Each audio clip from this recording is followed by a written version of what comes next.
that Griffith University went above and beyond in doing, and that was to ensure that their graduates truly embraced the profession and its culture. They accomplished this without force and insincerity, but rather by giving us the opportunity to explore different ways to practice, guided by the professional values, attitudes and beliefs that were instilled in us over time.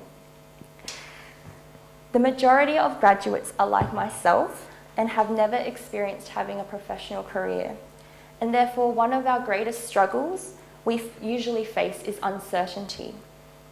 Who am I as a pharmacist? How do I fit into this profession? How will I practice? Although these questions are personal and have no real clinical or academic value, Griffith's pharmacy degree didn't shy away from asking us these questions. And it also helped us to us ourselves to ask these questions. Throughout the capstone year, we truly embarked on a journey of self-discovery, and as a result, we were able to find our place and our identity as pharmacists. Perhaps some people will trivialize it, but to me, that is just as crucial as knowing what a medication is, when it's used and when it can't be used, because your identity as a pharmacist, upheld by your values, attitudes and beliefs, gives you purpose and meaning, and that drives you to make a difference in your community.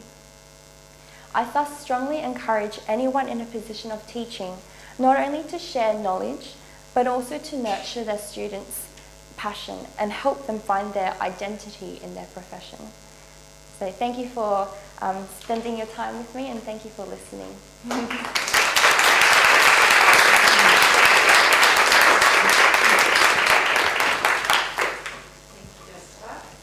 We have a little, you're still wired, there we go.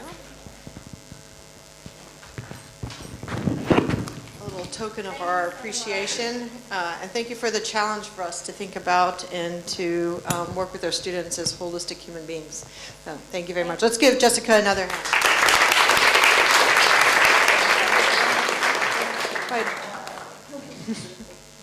Alf has already alluded to our guest speaker, our keynote today, which is Dr. Kelly Matthews, an OLT fellow who is working in the area of students as partners. I've heard her speak twice and actually have been inspired to think about what are the projects we're doing within Learning Futures and how can we embrace not student voice but student as partners. And Kelly's speeches, both times I've heard her, and well, not really speeches because she's very much into the active learning component, really challenged me to think about that. And I hope that she inspires within you that same sort of personal call to action that she did with me. So, Kelly, are you set? I think I am. All right, thank you. Hi, it's lovely to be here today to come visit from the University of Queensland. So thank you for having me. I always wear a dress and then I'm having to hold this. So just bear with me. So you're talking about future-ready graduates, and I got to tell you, my university and every university I go to, people are thinking a lot about the future. The robots are coming. This is what a lot of reports I read about the future kind of tell me. My vice chancellor loves these reports, but interestingly, the new work order report, students have actually shown it to me as well. And it's a real focus on this thing about automation. As Jessica mentioned, the future is uncertain. Google cars driverless cars were just an idea 5 years ago. They're on the roads in Pittsburgh. I heard Monday about a restaurant where you can order food in San Francisco and no human will touch your food. The whole process is automated. So there is this kind of things that are happening, and they do create uncertainty. And we're trying to think, how do we prepare students for that? Globalization, it's good, it's bad. The reality is we're working more and more with people from different cultures, contexts, and places. I spend more time collaborating with people in North America than I do down the office from me now. And what this is really leading to is this idea that collaboration matters. Apparently, they haven't worked out how to collaborate with robots yet. So this is going to be a human capability that we're really thinking about. And this is where this idea of students as partners comes to mind for me, because it's about collaboration. And it's not necessarily about what do you need to be prepared for in the future so you have these outcomes, but it's about saying there's a way of working. How are we working together now within our curriculum with our students? So, if you don't mind, what I'd like to do in our time together is talk a little bit about what this idea means, a rationale, an argument, a narrative, a story for why this might be a good thing, and then to just look at some practices.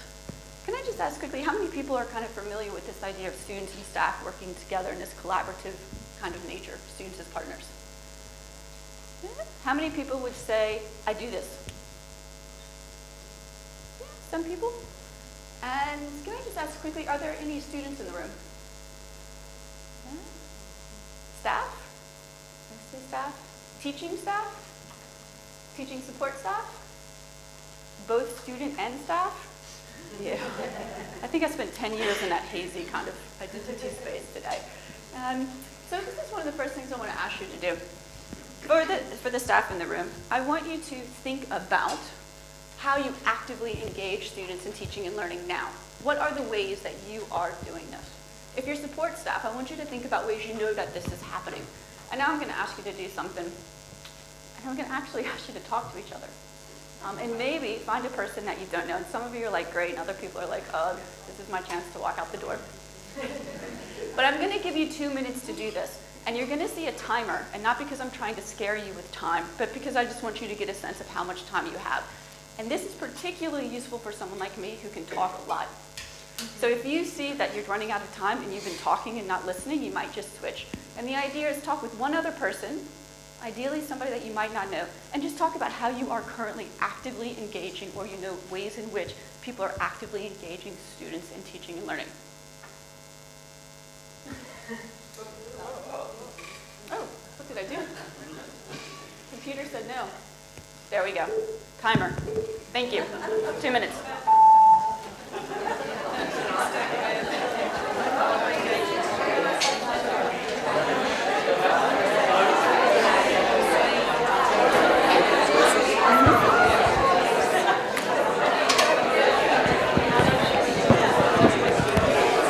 Try to.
And then the timer stops and you magically don't talk anymore.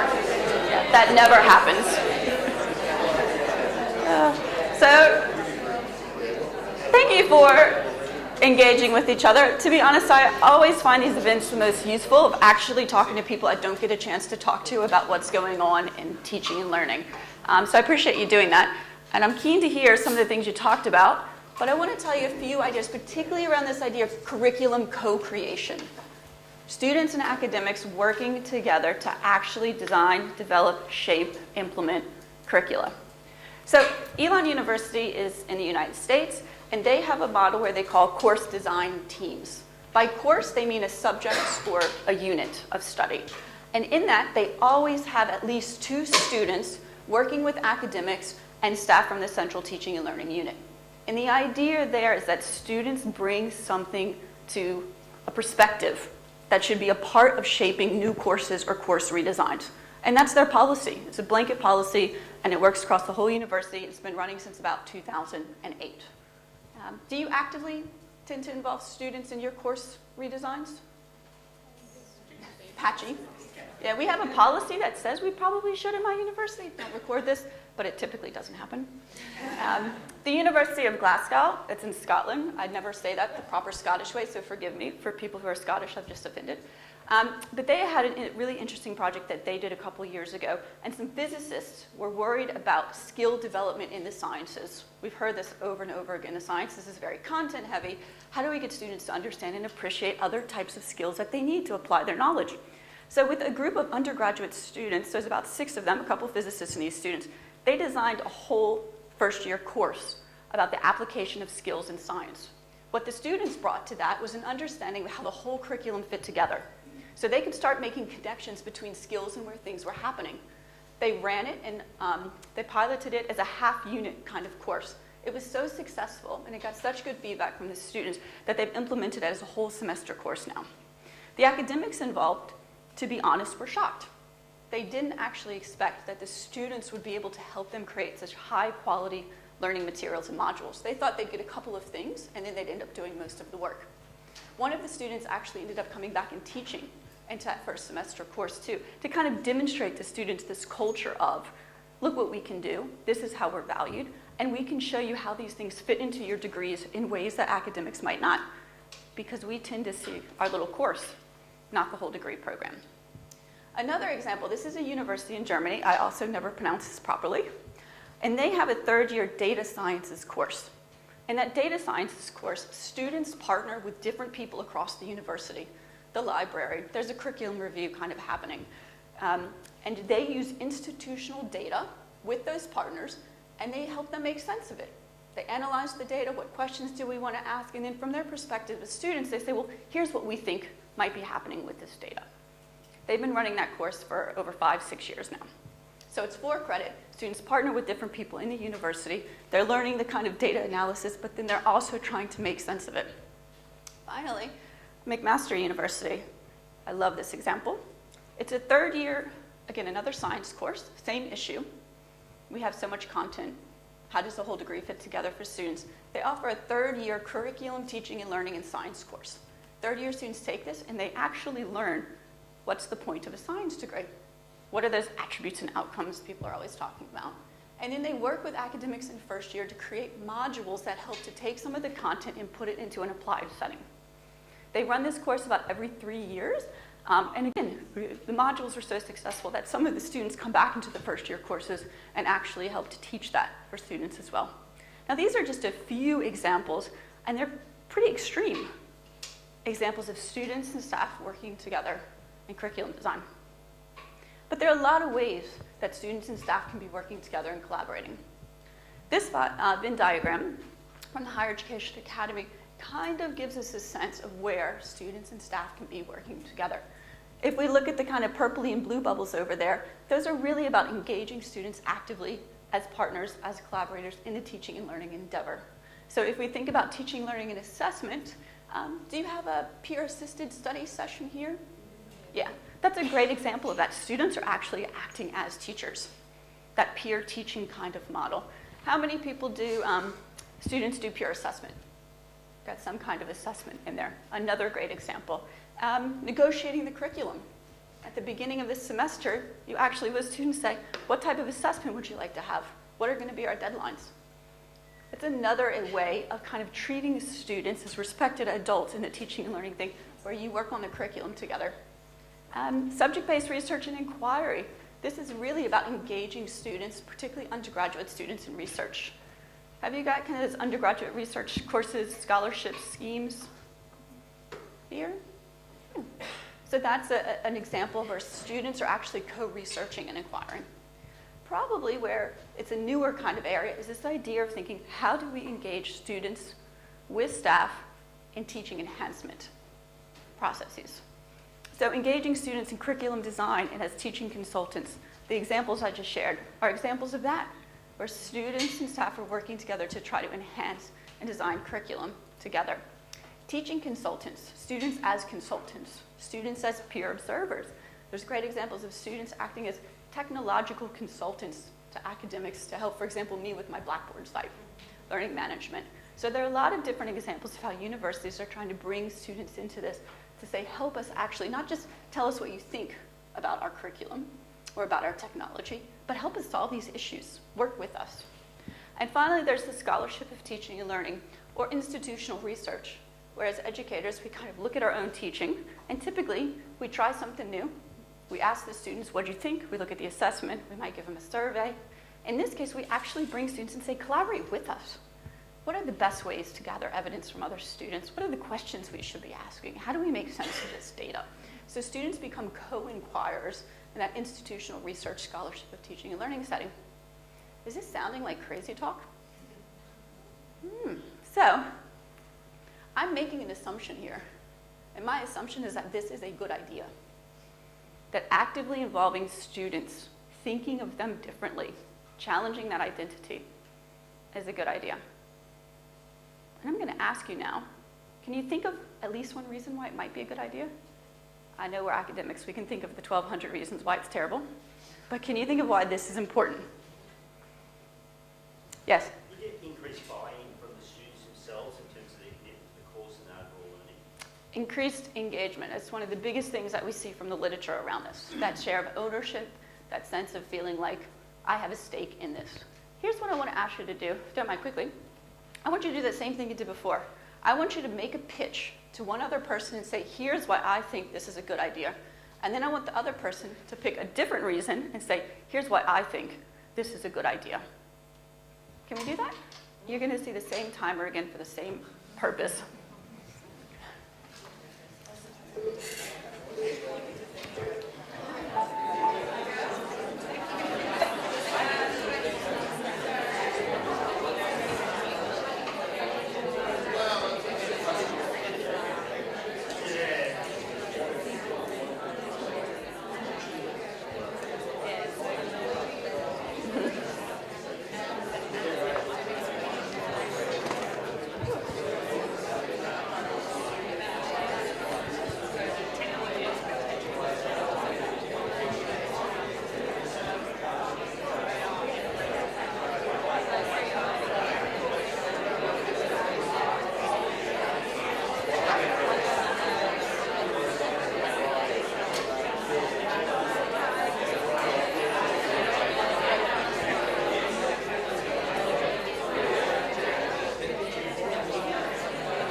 The magic.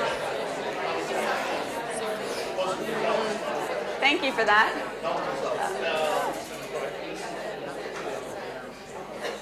How many of you ended up talking about why it can't work? Yeah. So look, I believe in skepticism, and like all ideas, we need to debate and sort of think about this. But at the moment, because we've got our 30 minutes together, I want to think about challenging this assumption of why it's a good idea. And the reason that I do this is because when we try to talk to other people about this, especially our colleagues, and to be honest, students, I spend a lot of time talking to students about this, they have a very healthy skepticism.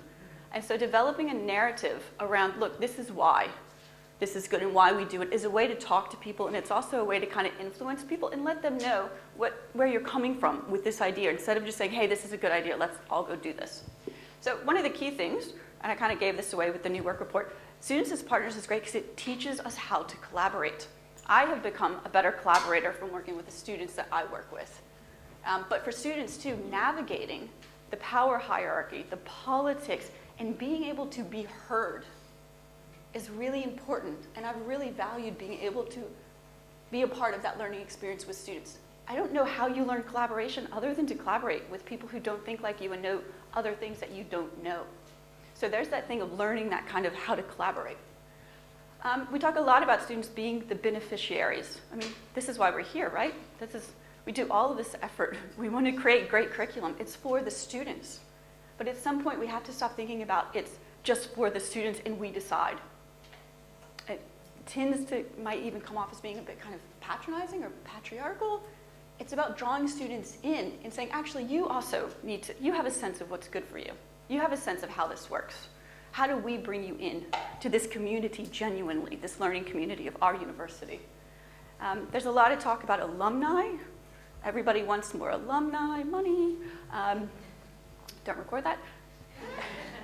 But there's this thing, how do we expect to genuinely engage our alumni in all the rich ways that they truly can benefit our universities, where while they're at the university, they feel like they were a number? We didn't do a good job of building collaborative relationships that made them feel like they were part of a network. So when people talk to me about alumni, I say, students as partners. Challenging that way, we think building those relationships much earlier. This one always gets people, especially my math colleagues.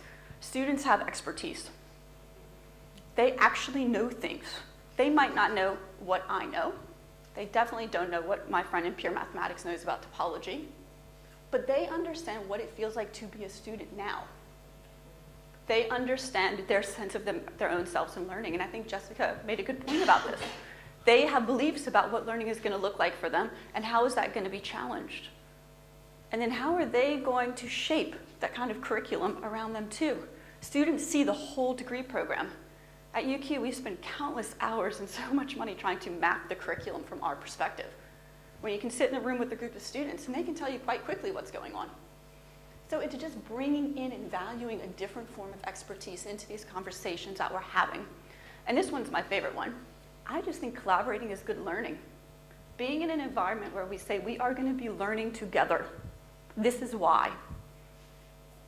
And making that space a space where people feel like they genuinely are learning together and can have some say and some stake in what they're doing. Just makes for good learning. I'm not going to read this to you.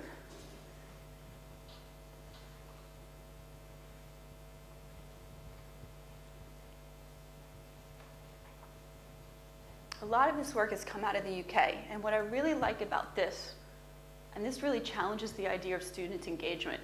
My job is to make the students do stuff because I know what's good for them. I do think I know a lot of good things. Don't get me wrong. But I like this because it asks us, I have to be engaged too. And we should be engaged together, and we should both benefit from that. And this does get, again, back to what Jessica was saying. This is a values-based proposition. And it really challenges my identity as an educator and what my role is, and what I expect of students and what their roles are. And that idea is think there should be mutual respect. Students should be treated as trusted and respected adults.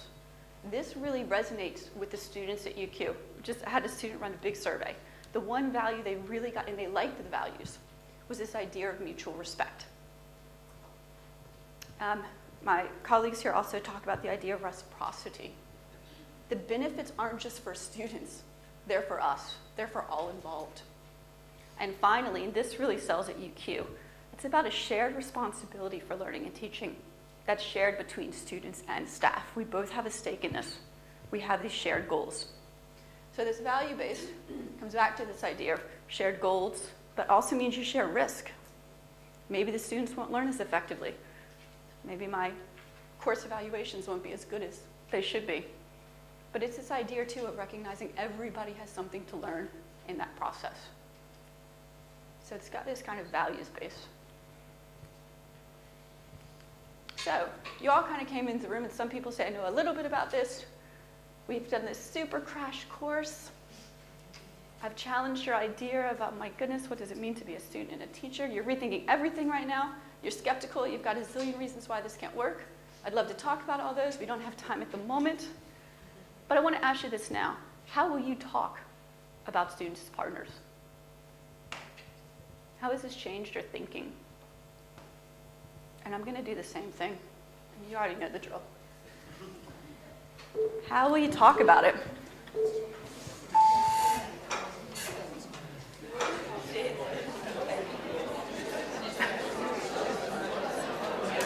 You're getting all the exercise. Sorry. I said you're getting all the exercise. That's okay.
For that. I got here. Yeah, this usually is more than a 2-minute conversation. But I appreciate you just kind of having a go thinking, how am I making sense of this? And that was really what that was just space to create. How am I making sense of what in the world Kelly is talking about? I can tell you, I've thought about this quite a bit, so I have an advantage over you. I was spending a year kind of thinking really deeply about this, talking to people in the UK and overseas who do this kind of stuff, grappling with a lot of the very real challenges and issues. There are a lot of very real pragmatic kind of issues. It takes a lot of time to do this type of work. What students are you engaging with? Are you engaging with the students you want to be engaging with? What about the unengaged students? When you do this type of work with students, do you pay them? Do you not pay them? If you don't pay them, then who gets to be involved? Are we overhearing people? Are students taking over the university? Is Griffith going to become University 43? No more teachers. No, it's 42. We'll just say 43. That way we can be one up. I know that takes you out of the Hitchhiker's Guide to the Galaxy. You're no longer the meaning of the universe, but that's a different conversation.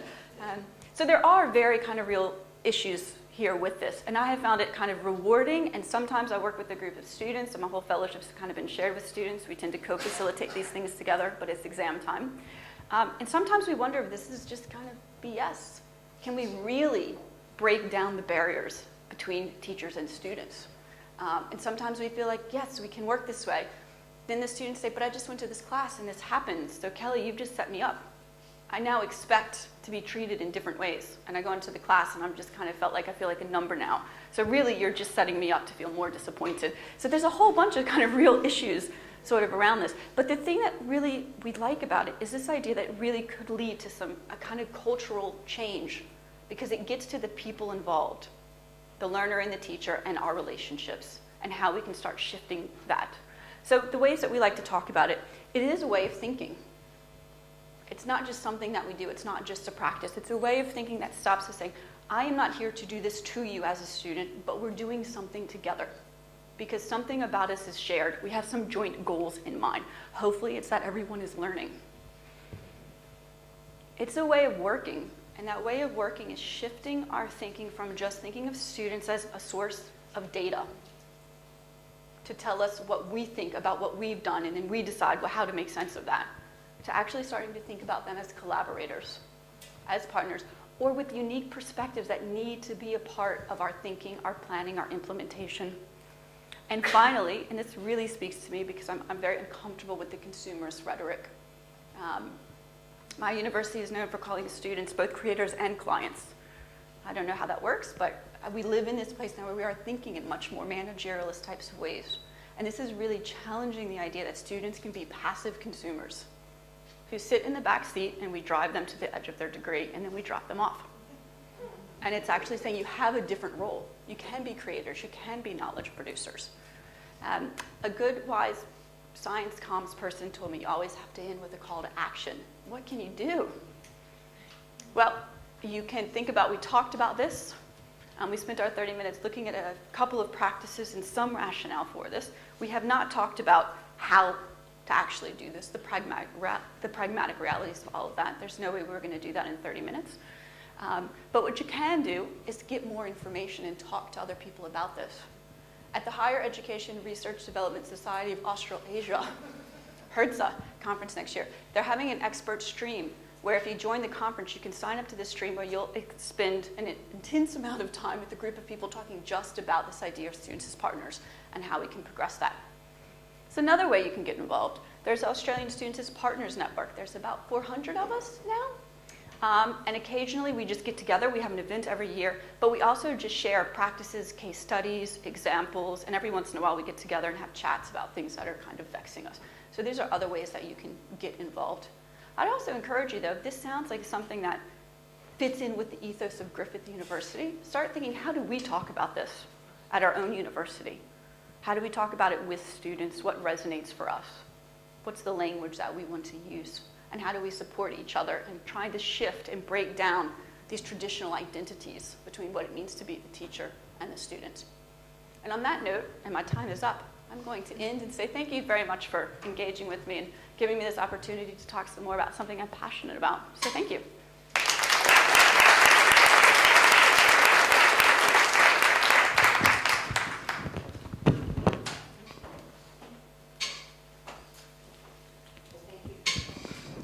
Thanks, Kelly. I'll just put you over to someone who might have questions for you. So, does anyone have a question?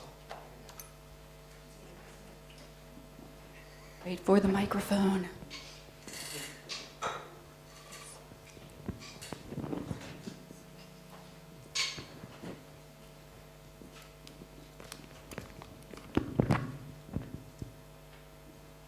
Hello. Thank you, Kelly. I was going to ask this question in a certain way, and that is, but what about the students that don't get it?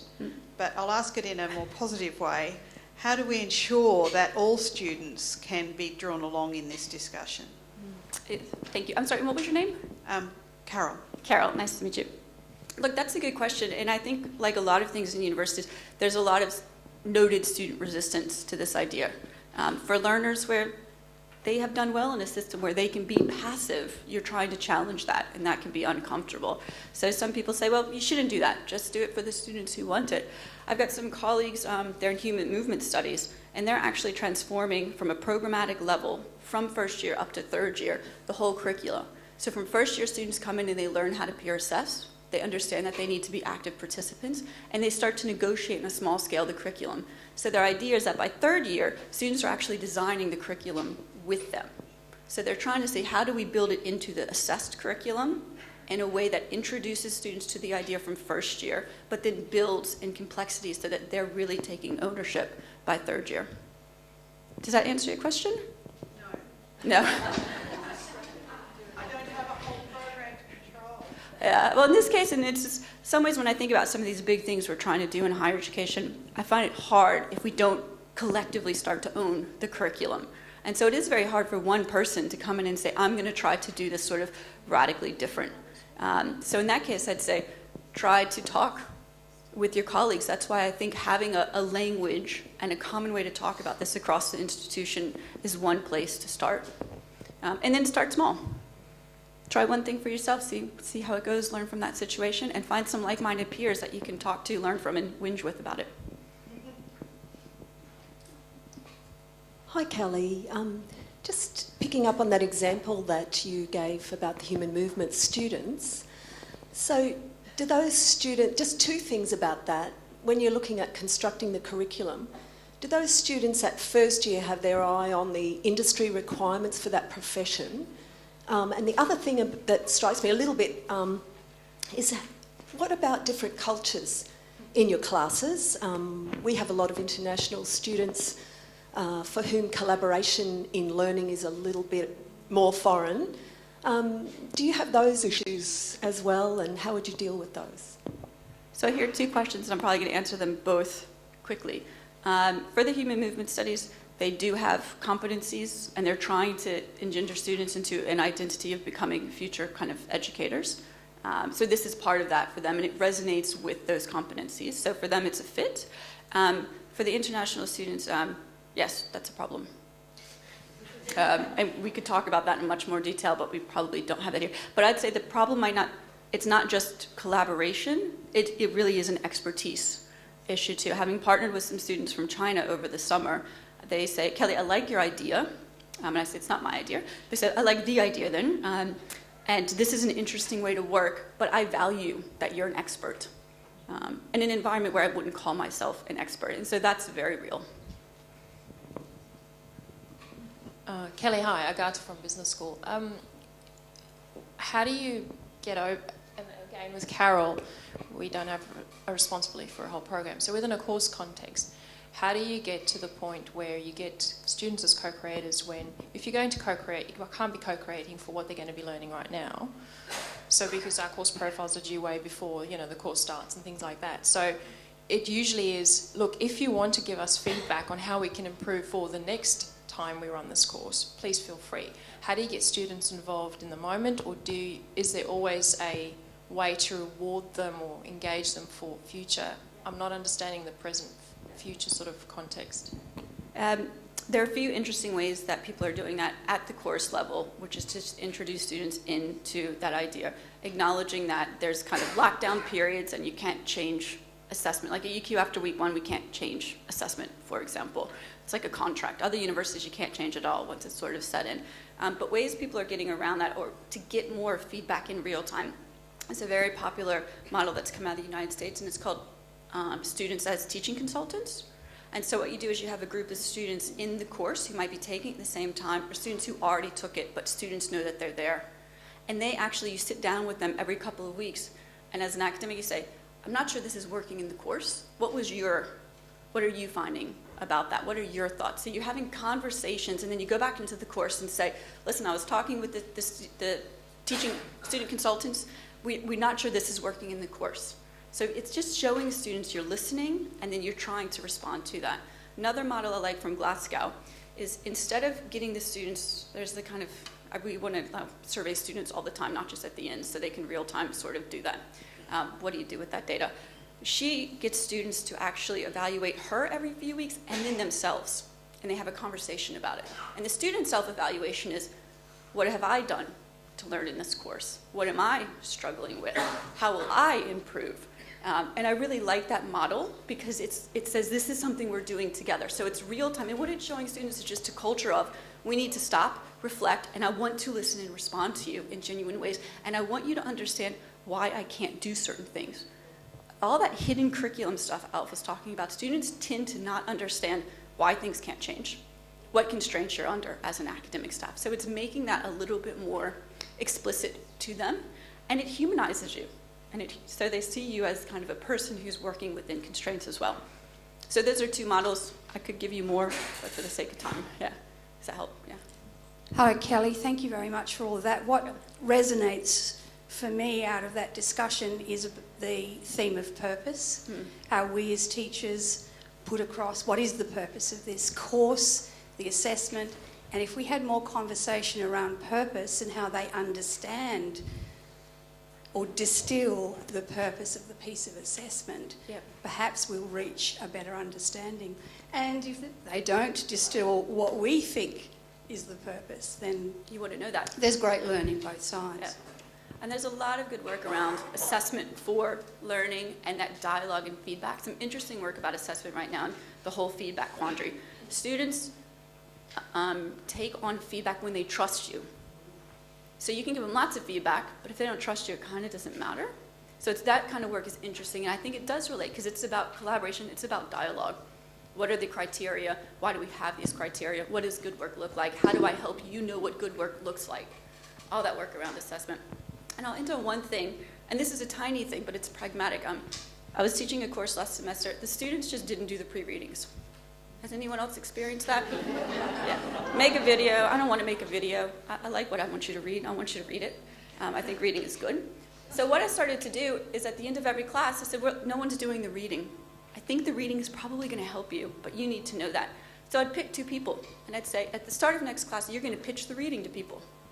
You've got 5 minutes. You're not going to tell them what the reading was, but you're going to tell them why they should read it.